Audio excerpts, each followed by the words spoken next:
ప్రస్తుతం మనతో high court senior advocate Puvvada Venkateswarlu గారు ఉన్నారు. సార్ నమస్తే సార్. మరి ఈరోజు రాష్ట్ర వ్యాప్తంగానే కాదు ప్రపంచవ్యాప్తంగా తిరుమల శ్రీవారి లడ్డూలో కల్తీ జరుగుతుందన్న విషయం వివాదాస్పదంగా మారింది. మరి ఇదే విషయం మీద సుప్రీంకోర్టులో కూడా ఒక వ్యాజ్యం దాఖలు చేయటం, దీని మీద జగన్మోహన్ రెడ్డి కానీ వైవి సుబ్బారెడ్డి మీద కానీ ఎంతవరకు ఎఫెక్ట్ ఉంటుంది?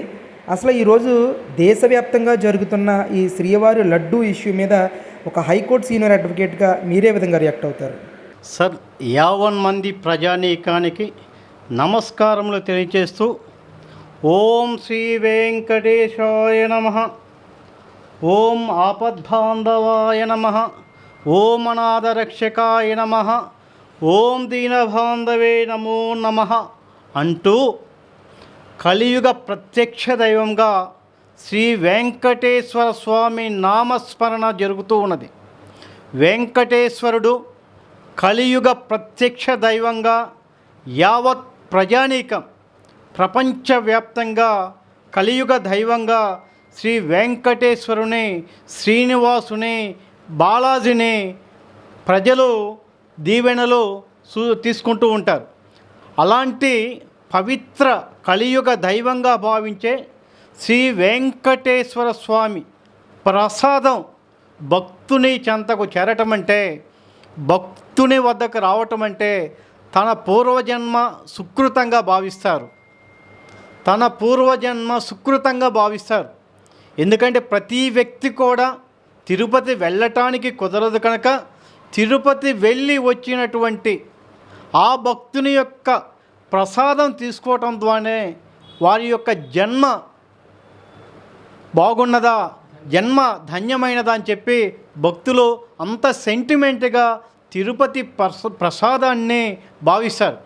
అలానే ఈ తిరుపతి ప్రసాదం భగవంతుని సన్నిధిలో భగవంతునికి ఉదయం నుంచి చేసినటువంటి ఆయనకున్నటువంటి పూజలో భాగంగా భగవంతునికి అర్పించిన తదుపరి, భగవంతునికి సమర్పించిన తదుపరి తర్వాత ఈ లడ్డు అనేది ప్రజలకు ఇవ్వడం జరుగుతుంది.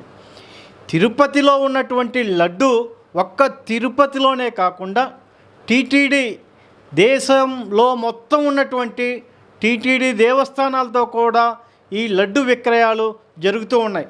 ఇంత పవిత్రమైనటువంటి లడ్డు మీద గత 4 రోజులుగా ఆంధ్రప్రదేశ్లో వస్తున్నటువంటి దీని మీద కల్తీ ఏదైతే జరిగిందో, ఈ లడ్డులో వినియోగించినటువంటి కాంట్రాక్ట్ ఇచ్చినటువంటి సంస్థ వాడినటువంటి నెయ్యిగా భావిస్తున్నటువంటి నెయ్యిలో కల్తీ ఉందని, పంది మాంసానికి సంబంధించిన కొవ్వు కూడా కలిసి ఉందని చెప్పి తెలియరావటం, దీని మీద విజిలెన్స్ ఎంక్వైరీ జరగటం, దీని మీద ప్రపంచవ్యాప్తంగా భక్తులు ఆందోళనకి గురి కావటం జరుగుతుంది.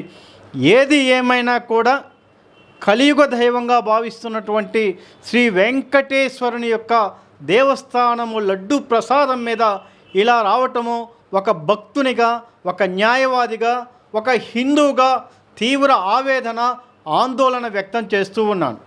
ఒక్కసారి జగన్మోహన్ రెడ్డి వచ్చిన దగ్గర నుంచి కూడా తిరుపతి పరిస్థితి ఏ విధంగా ఉందో కొద్దిగా మన బ్యాక్ వెళ్ళవలసిన ఆవశ్యకత కూడా ఉంటుంది.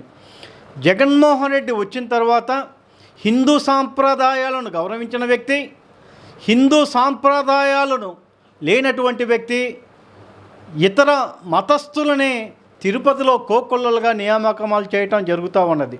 అంటే హిందూ మతం మీద విశ్వాసం లేకపోగా పరమతానికి సంబంధించిన వ్యక్తులని చైర్మన్గా చేయటం అనేది బాధాకరం.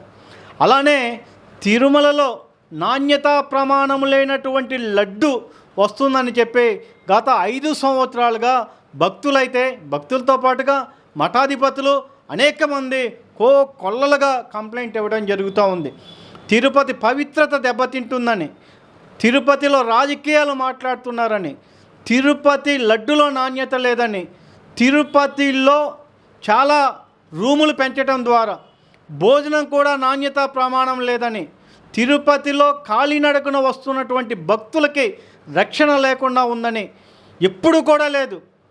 అక్కడ కాలిబాటన వచ్చే మార్గ మధ్యంలో పులులు వస్తున్నాయి. అసలు పులులు ఎందుకు వస్తున్నాయంటే వెంకట శేషాచలంలో ఉన్నటువంటి ఎర్రచందనాన్ని కొట్టడం ద్వారా అందువల్ల పులులు వస్తున్నాయి. అంటే తిరుపతిని నిలువు దోపిడీ జగన్మోహన్ రెడ్డి ప్రభుత్వం చేసిందని చెప్పడంలో ఎలాంటి సందేహం లేదు. ఒక్కసారి చూడండి, తిరుపతిలో బ్రహ్మంగారు కాలజ్ఞానంలో చెప్పారట, తిరుపతి సంపదని 7 దొంగలు దోసుకుంటారంటే ఆ దొంగలు ఎవరో ఇప్పటికే ప్రజలకు అర్థమైనది.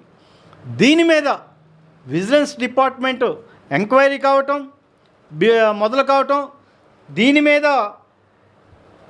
ఎన్డీటీపీ రిపోర్టులో సంచలనాత్మకమైన విషయాలు, జంతువుల యొక్క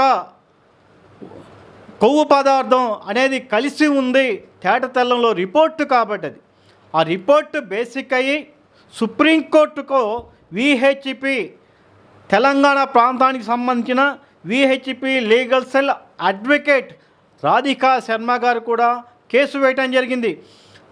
మత విశ్వాసాలు దెబ్బతినేలాగా ఉన్నాయని, వాస్తవాలు ప్రజలకు తెలియాలని, నిజము తెలియాలని చెప్పి దీని మీద చర్యలు తీసుకోమని, వాస్తవమని తేలితే ఈవో మీద, పాలకి మండలి మీద కూడా చర్యలు తీసుకోమని ఇప్పటికే సుప్రీంకోర్టు దగ్గరకు ప్రయోజనాల వ్యాజ్యం అయితే సుప్రీంకోర్టులో ఉంది.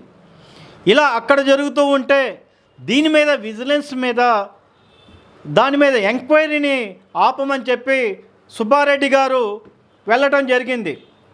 సుబ్బారెడ్డి గారు TDP former chairman and YCP MP YV Subbareddy on Friday filed a petition in the Andhra Pradesh High Court seeking a directive to quash the Vigilance and Enforcement Department probe against him for alleged irregularities committed during his tenure అంటారు.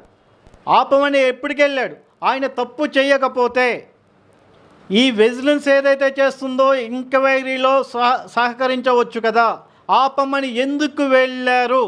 ఆపమని YV Subbareddy గారు ఆంధ్రప్రదేశ్ సర్వోన్నత న్యాయస్థానానికి వెళ్ళాడు అంటే అక్కడ తప్పు జరిగినట్టుగానే భావించవలసి వస్తుంది. మీరు ఏ తప్పు జరగకపోతే, ఏ పొరపాటు జరగకపోతే మీరు ఇప్పుడు చేస్తున్నటువంటి దీనికి విజిలెన్స్ డిపార్ట్మెంట్కి చేస్తున్న దానికి ఎందుకు సహకరించట్లేదని ఆంధ్రప్రదేశ్ ప్రజానీకంతో పాటుగా ప్రపంచంలో ఉన్నటువంటి ప్రతి భక్తుడు కూడా ఆందోళన వ్యక్తం చేస్తూ ఉన్నారు. ఇది గతంలో ఏ ప్రభుత్వం వచ్చినా, ఏ ముఖ్యమంత్రి వచ్చినా ఒక సిస్టమేటిక్గా గతంలో ఏదైతే ఆచార వ్యవహారాలు ఉన్నాయో అది కంటిన్యూ చేస్తుండేవాడు. తిరుపతి లడ్డు కూడా గతంలో ఇచ్చినటువంటి సంస్థకు కాకుండా గత ముఖ్యమంత్రి అనుమాయులకు కట్టబెట్టి నాణ్యతాలోపం లేకుండా 320 రూపాయల కిలో, ప్రపంచంలోనే ఎక్కడైనా నెయ్యి 320 రూపాయలకు వస్తుందా? నూనె రావట్లేదు, డాల్డా రావట్లేదు. అలాంటిది కనీసం పరిజ్ఞానం లేకుండా, పరిణతి చెందకుండా జగన్మోహన్ రెడ్డి కారు చౌకగా వస్తుందని భక్తుల మనోభావాలను దెబ్బతీసే విధంగా, హిందూ పవిత్రతను దెబ్బతీసే విధంగా, కలియుగ వైకుంఠ వెంకటేశ్వర స్వామికి పవిత్రతను దెబ్బతీసే విధంగా కారు చౌకగా వస్తుందని చెప్పి విజ్ఞత ప్రదర్శించకుండా 300 రూపాయలకి ఇచ్చారంటే అది నెయ్యి అని అంటే ఎవరైనా నమ్ముతారా? కనీసం మనస్సు అనేది, కనీసం తనకున్నటువంటి విచక్షణ జ్ఞానాన్ని చేసి ఉంటే బాగుండేది. ఆయన ఎప్పుడు కూడా హిందూ వ్యతిరేకి. ఇద్దరు దంపతులుగా వెళ్ళి ఎప్పుడైనా తిరుపతి ప్రసాదం తీసుకున్నారా? దంపతులుగా వెళ్ళి తిరుపతి వెళ్ళారా? ఇప్పటికైనా వాళ్ళిద్దరు దంపతులుగా వెళ్ళమని చెప్పండి. ఎవరి మత విశ్వాసాలు వాళ్ళకు ఉంటాయి. మరొక మత విశ్వాసాన్ని మనం గౌరవించవలసిందే. మీరు ఒక క్రిస్టియానిటీ మతం ఉన్నప్పుడు దాన్ని గౌరవించండి, తప్పు లేదు. కానీ ఈ హిందూ దేవాలయానికి సంబంధించిన ఏదైనా కార్యక్రమాలు పాల్గొన్నప్పుడు నేను రాను అని కానీ, లేకపోతే నేను వేరే మతానికి సంబంధించిన వ్యక్తినని ప్రభుత్వం తరపున దానికి సంబంధించిన మంత్రి గారు పాల్గొంటారని హుందాగా చెప్పుంటే జగన్మోహన్ రెడ్డి గారి గౌరవంగా ఉండేది. ఒకవైపున పరమతస్థుల్లో ఉంటా, ఒకవైపున హిందువులు మోసం చేస్తూ రాజకీయానికి జగన్మోహన్ రెడ్డిని ఈ మతం వాడుకోవటం జరిగింది. ఒక్కసారి తల్లి విజయమ్మ గారు చూడండి, అత్యంత పవిత్రమైనటువంటి గ్రంథంగా నేను కూడా భావిస్తాను బైబిల్ మీరు టెంపుల్కి వెళ్ళినప్పుడు చేయండి, లేదా ఎక్కడైనా మీటింగ్కి వెళ్ళినప్పుడు చేయండి. కానీ పబ్లిక్ సంబంధించిన రాజకీయ సమావేశాలకు కూడా ఈ బైబిల్ పుస్తకాన్ని సంకన పెట్టుకొని రాజకీయం చేయటం ద్వారా ఓట్ బ్యాంక్ రాజకీయాలకి దిగజారినటువంటి నేత జగన్మోహన్ రెడ్డి గారు. ఏది ఏమైనా ప్రపంచవ్యాప్తంగా హిందువుల మనోభావాలను దెబ్బతీసేదానికి భారీ కుట్రైతే జరిగింది. తిరుపతి సంపదతో పాటుగా తిరుపతి పవిత్రతను దెబ్బతీసే విధంగా జగన్మోహన్ రెడ్డి పాల్పడ్డాడు అని చెప్పడంలో ఏ విధమైనటువంటి సంకోచం లేదు. కనుక ఈ పరిస్థితుల్లో వైవి సుబ్బారెడ్డి కొన్ని ఇరెగ్యులారిటీ మీద ఏపీ హైకోర్టును ఆశ్రయించడం,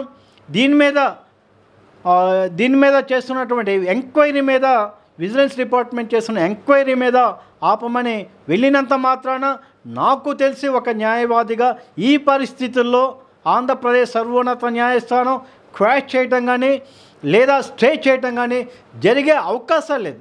ఇది ఎందుకంటే సువిశాలమైనటువంటి ఒక్క మన రాష్ట్రమే కాదు, ఉభయ తెలుగు రాష్ట్రాల్లోనే కాదు, పక్కన ఉన్నటువంటి తమిళనాడు భక్తులు కూడా మనకన్నా ఎక్కువగా ఉంటారు. అలా భారతదేశంలో ఉండటమే కాదు, ప్రపంచవ్యాప్తంగా కలియుగ దైవంగా భావిస్తున్నటువంటి హిందువుల యొక్క మహావిష్ణువు యొక్క శ్రీ వెంకటేశ్వర స్వామి యొక్క పవిత్రతకు సంబంధించింది కనుక అంత తొందరగా కోర్టు స్టే ఇవ్వటం కానీ లేదా క్వాష్ చేయటం కానీ జరగదని నేనైతే వ్యక్తిగతంగా భావిస్తున్నాను. ఏది ఏమైనా ఇలాంటి ఇన్సిడెంట్ భవిష్యత్తులో లేకుండా చేయాలి. జగన్మోహన్ రెడ్డి గారి ప్రభుత్వంలో జరిగినటువంటి అవినీతి, జగన్మోహన్ రెడ్డి ప్రభుత్వంలో జరిగినటువంటి తిరుపతిలో జరిగిన ప్రతి వ్యవహారం మీద ఎంక్వైరీ చేయమని, సిబిఐ ఎంక్వైరీ చేయమని చెప్పి ఒక న్యాయవాదిగా డిమాండ్ చేస్తూ ఉన్నా.